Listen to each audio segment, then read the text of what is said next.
বিএনপির ইলিয়াস আলীর হত্যাকারীর নাম জানালেন সাবেক সেনা কর্মকর্তা। সাবেক সেনা কর্মকর্তা দাবি করলেন, শেখ হাসিনার নির্দেশে ইলিয়াস আলী নিহত হন। ২০১২ সালের ১৭ এপ্রিল ঢাকার বনানীর বাসায় ফেরার পথে গাড়ি চালক আনসার আলী সহ নিখোঁজ হন বিএনপির সাবেক সাংগঠনিক সম্পাদক ও সিলেট ২ আসনের সাবেক বারবার নির্বাচিত জনপ্রিয় এমপি এম ইলিয়াস আলী।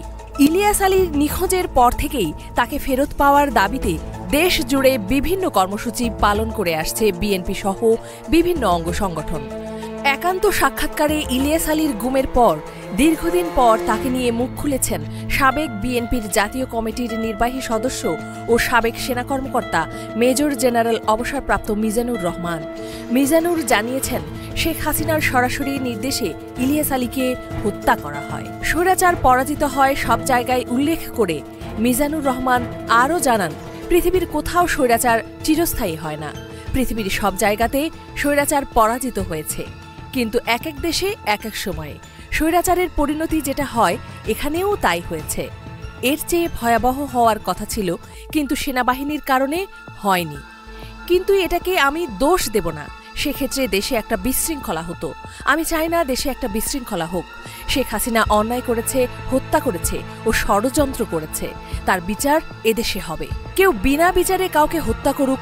শেখ হাসিনার মতো ক্রস ফায়ারের নামে যেভাবে আমাদের ইলিয়াস আলী ও চৌধুরী আলমের মতো অসংখ্য প্রতিপক্ষকে হত্যা করা হয়েছে।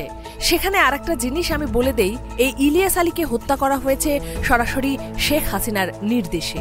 এর সঙ্গে জড়িত ছিলেন শেখ হাসিনা, ডিজিএফআই, র্যাব ও র্যাবের একটা স্পেশাল ইউনিট। তার অপরাধ খুব সম্ভবত তারিখটা ছিল ২০১২ সালের ২৭ মার্চ। ঢাকায় যুবদলের একটা অবরোধ হয়েছিল। সেখানে একটা প্রোগ্রাম ছিল, সেটার মাধ্যমে বেশ কয়েক লাখ লোক ঢাকা শহরে বসে যাওয়ার পরিকল্পনা ছিল। সেই প্রোগ্রামে কোঅর্ডিনেট করেছিলেন ইলিয়াস আলী। এই প্রোগ্রামের কারণে শেখ হাসিনা মনে করেছিলেন তার সরকারকে উৎখাত করার জন্য ইলিয়াস আলী পরিকল্পনা করছেন।